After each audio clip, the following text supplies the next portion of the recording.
Well, in breaking news that's not in the least bit shocking at this point, former president and current leading Republican 2024 candidate Donald J. Trump is looking down the barrel of indictment number 3, this time for his involvement in January 6th, or as I call it, liberal Christmas. Of all the indictments and scandals he faces, this one might be the most flimsy, because the man flat out said, peacefully and patriotically make your voices heard. I know that everyone here will soon be marching over to the Capitol building to peacefully and patriotically make your voices heard. Yeah, still unsure how instructing his supporters to peacefully and patriotically make their voices heard qualifies as incitement to violence or amounts to an attempt to overturn the election. But we all know this is just another one of the gashes in this death by a thousand cuts takedown of Donald Trump. They want him in prison, but you know what they want even more than that? They want him to be our 2024 Republican nominee, folks. Every time they come for the man, impeach him, indict, charge, besmirch, and lie on him, his lead in the GOP race for 2024 widens. And at least half of our party is fully and completely falling right into this trap. Don't get me wrong, what they're doing to the man is crap and it needs to be condemned. But some of y'all have let your MAGA hats fall past your forehead and over your eyes. You don't even see what's going on here. They want Trump to be our nominee because they're either going to lock him up or damage him so badly in the eyes of the general public. Yes, there are people who exist beyond mega voters, folks, that he will not be able to beat even dementia ice cream cone Joe Biden. This feels like another trap, and as much as we all want to stick it to the government, we can't stick crap to anything or anyone if we lose in 2024. Please keep this in mind, I beg of you.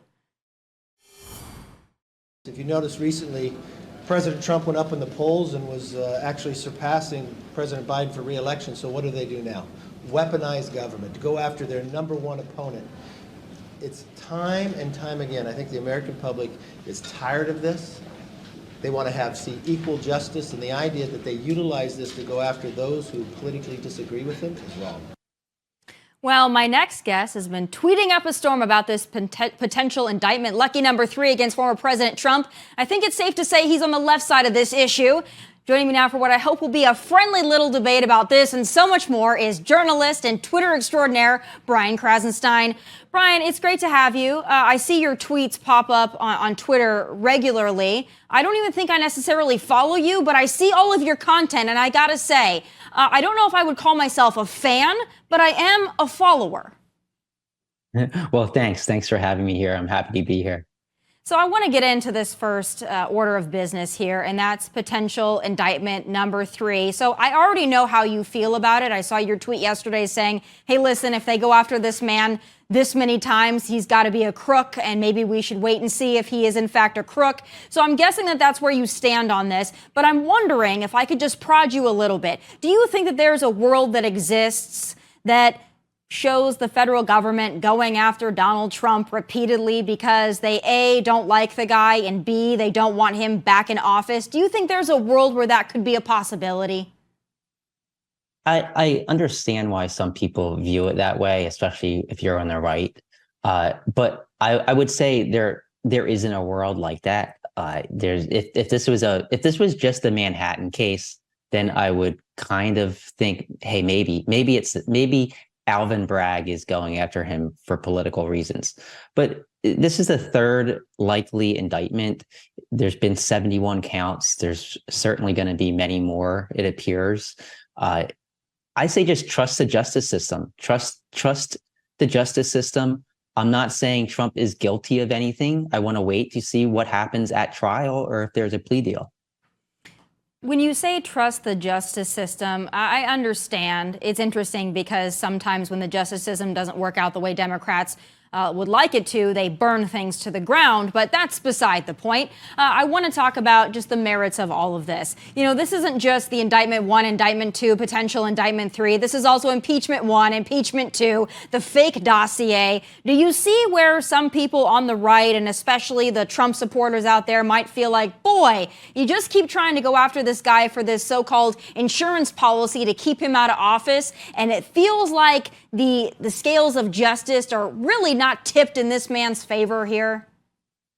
So I can see that from the impeachment angle, because impeachment is a political tool, right? So it's Congress, depends on the makeup of Congress whether somebody is impeached and also convicted.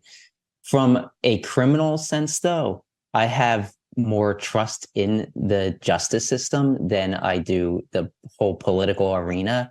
I think there's many checks and balances. It's a separate branch of government. You have independent judges, you have independent jurors and grand juries. So there's little argument that things are tilted against Trump. I'd even suggest that things are actually tilted in Trump's favor if he does go to trial, merely because you need the entire jury to convict somebody. One single juror, that could be a Trump supporter, and the case is a mistrial. Okay. I'm going to leave that there. I disagree with you on a lot of those points, but I'm wondering this, and I really want your perspective on this. Whether he is guilty or not, or he's convicted or not, do you think that this is an excellent play by the left and by Democrats to just really pile things on him to such an extent that it makes it very difficult for him to campaign if he ends up being our nominee for 2024, that it puts him in such a bad light to the American people who are so sick of this indictment circus, so sick of the drama that comes along with it, that this is just, whether they can convict him or not, just a throw everything at the wall, see what sticks, and just damage the man so badly so he can't win an election, innocent or guilty? Do you see that as being a potential strategy for the left? If this was impeachment, I would. I think impeachment was likely at least partially a strategy in order to try and damage Trump. They knew that they weren't going to convict him, or at least most people in Congress likely knew, who were on the left, that a conviction was not going to happen. But when you talk about the justice system and these three cases and maybe a fourth case in Georgia, I don't feel that it is politicized. I get the whole narrative that people are claiming it is, but there's so many tools and so many ways in which this is prevented from becoming a political attack, as opposed to a impeachment that you saw twice in 2019 and 2018.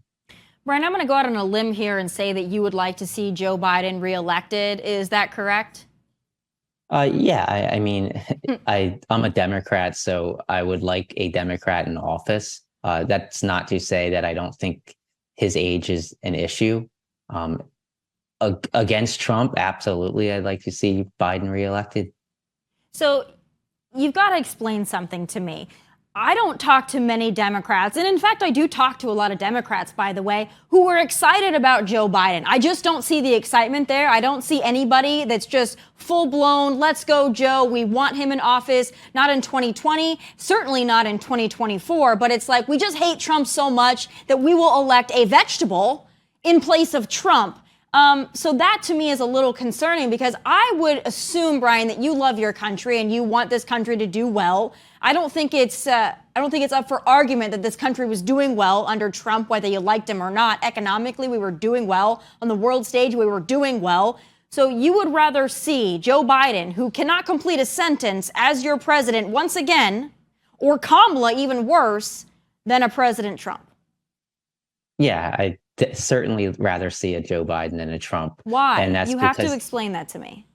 Well, number one, he represents the left more than the right, and I think there's so many things that I disagree with Trump on.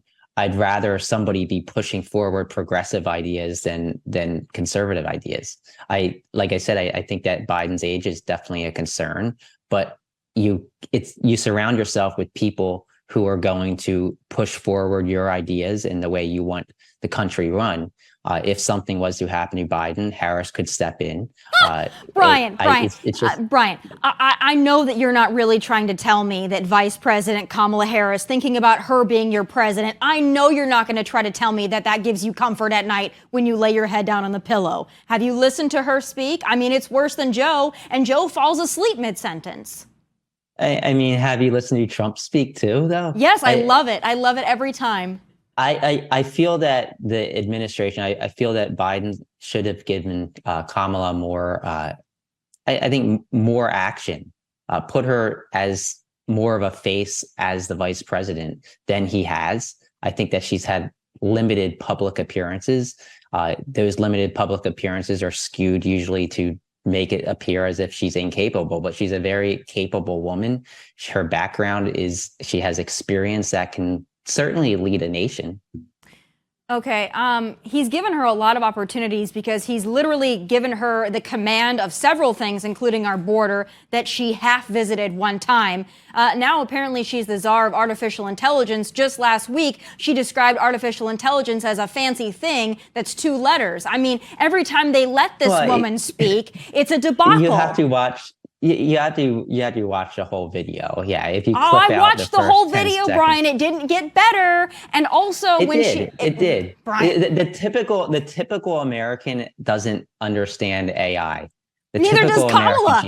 Kamala doesn't either. Kamala should have gotten a lesson before she opened her mouth. And this is my problem with her. I don't think that she is a dumb person. I think that she's intellectual. She's got to be in all the roles that she has served in. But it feels to me that she doesn't do the work. When you see her talking about the passage of time as time passes, when you talk about the wheels on the school bus go round and round, I mean, you know that this woman is not preparing for the speeches and the public appearances that she's been given. So for me, I'm not saying this just as a Republican, I don't think Democrats want her either. And I think if you're being honest, you'll tell me that you don't really want to see a Kamala either. I'd have more respect, Brian, if you would say Gavin Newsom, because I could say, all right, that's a worthy opponent. But Kamala and Joe, that's a hard sell.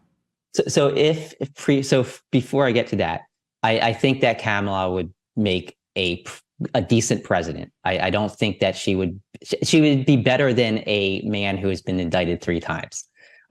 She'd be better than a man if he's convicted, right? So I'd rather have her than a convicted felon if Trump is convicted. With that said, I do like Newsom. I think that Newsom or John Ossoff or Shapiro, I think they would all make fine candidates for the Democrats. I wouldn't put Kamala Harris as one of my favorites.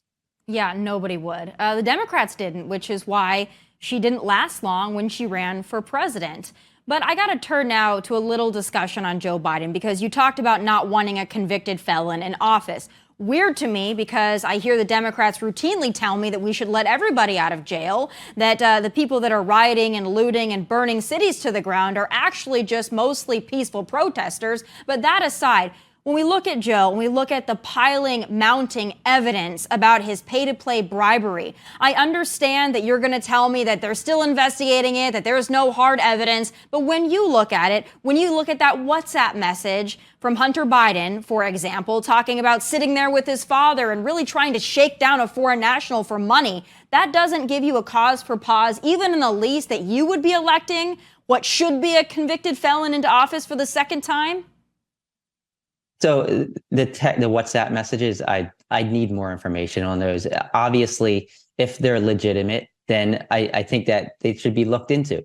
The second thing is Hunter Biden, he was on drugs. He was an addict. What he was texting somebody and what was actually happening are 2 separate things.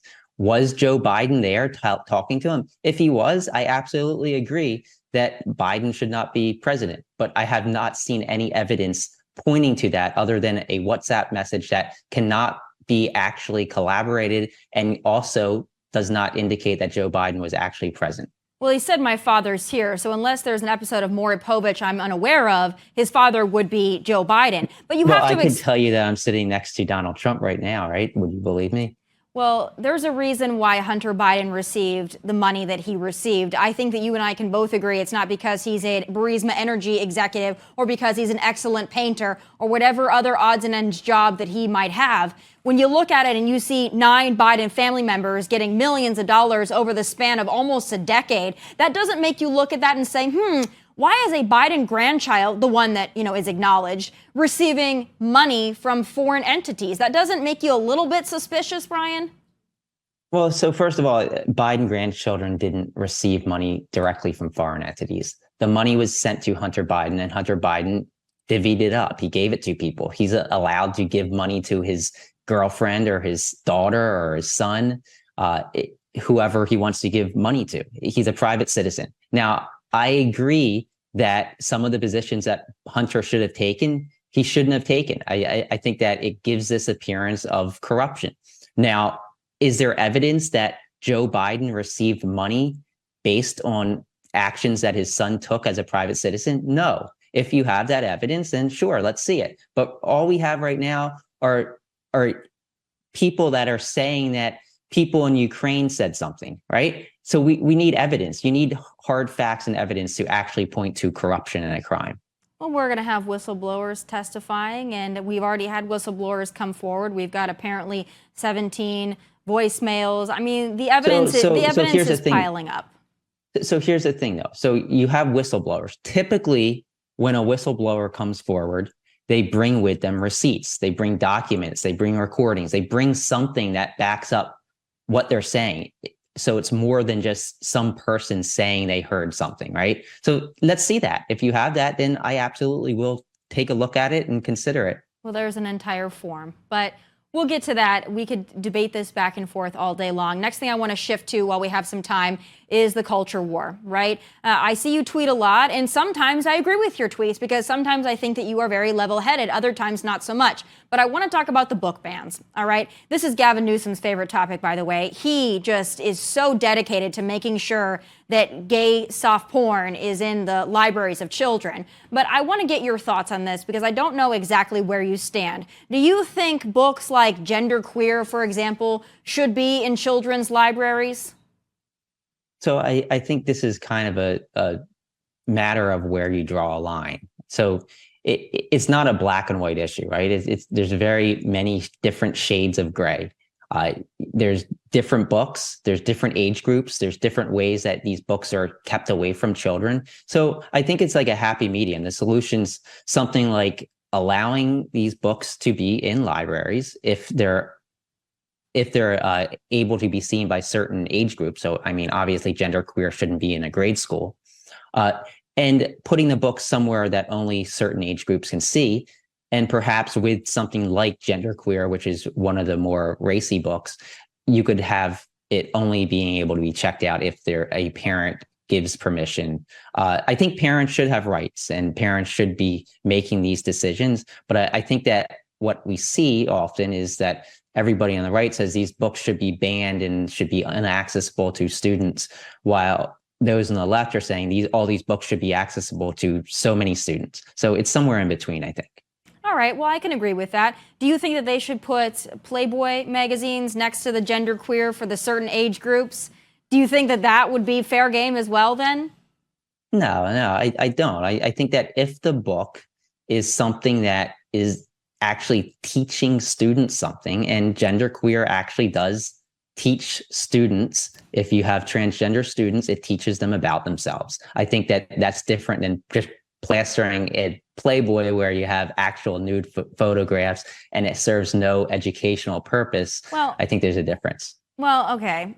We have a different idea of what educational is. If you're trying to teach young people about gay oral sex, Genderqueer is your book. So look at sex ed, right? So sex ed, it typically begins in fifth grade when students are 11 or 12 years old. I mean, you're seeing pictures similar to Genderqueer. I mean, obviously you're not seeing everything that's in Genderqueer. No. Listen, Brian, I don't know how old you are, but I am almost 31 years old, right? I would assume that you were probably around my age. So in school, I had sex ed classes, I had biology classes, which the left also wants to deny, but I have never, in all of my teachings in school, ever seen any depiction of oral sex ever in school, ever. Not straight oral sex, not gay oral sex, none of it. Not a manual, not a cartoon, not a description, right. Nothing. Well, but you hear it you learn about it, right? You learn about what it is. No. Yes, you do. I remember being in sixth grade and learning about it. And okay. I mean, your school I'm pretty is sure far more progressive than mine.